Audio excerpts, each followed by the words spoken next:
বরিশা নাট্যমঞ্চের তরফ থেকে কলকাতায় অনুষ্ঠিত হলো একটি রাজনৈতিক ব্যঙ্গাত্মক নাটক, যার নাম রাম নাম সত্য হ্যায়।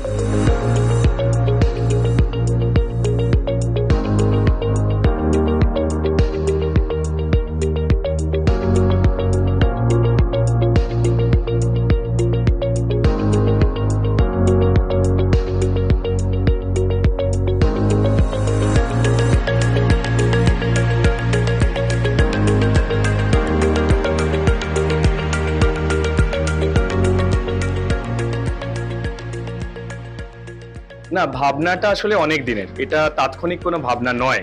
আমরা দেখতে পাচ্ছি আমাদের চারপাশে বেশ কিছু রাজনৈতিক দল যারা কিন্তু প্রতিনিয়ত একটা চেষ্টা চালিয়ে যাচ্ছে যাতে আমাদের নজর ঘুরে যায় সবকিছুর থেকে। অর্থাৎ আমাদের বেকারত্ব, আমাদের চাকরি নেই, আমাদের শিক্ষার মান পড়ে যাচ্ছে, আমাদের বেকারত্ব বাড়ছে, আমাদের সকলের পেটে আমরা ভাতের জোগাড় দিতে পারছি না, কিন্তু আমরা মন্দির মসজিদ করে বেড়াচ্ছি।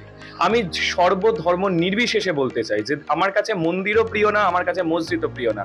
মন্দির মসজিদের বদলে যদি 100টা হসপিটাল হতে পারে তাহলে সেটা আমাদের কাছে আরো বেশি ভালো লাগবে। যদি 100টা স্কুল হতে পারে তাহলে আমাদের কাছে বেশি ভালো লাগবে। 100টা ক্ষুধার্ত বাচ্চা যদি খেতে পারে তাহলে সেটা আমাদের কাছে বেশি ভালো লাগবে। আর থিয়েটারের থেকে আমার মনে হয় না ভালো আর কোনো মাধ্যম হতে পারে মানুষের কাছে পৌঁছানোর জন্য। সেই কারণে ত্রিনাঞ্জয় ভট্টাচার্য এই নাটকটা যিনি লিখেছেন, ওর ভাবনা, এবং আমি চেষ্টা করেছি সেটাতে রূপদান করার জন্য।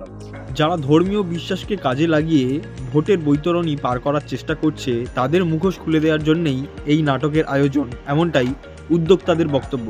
আজকাল.in এর জন্য অভিষেক সিংহ।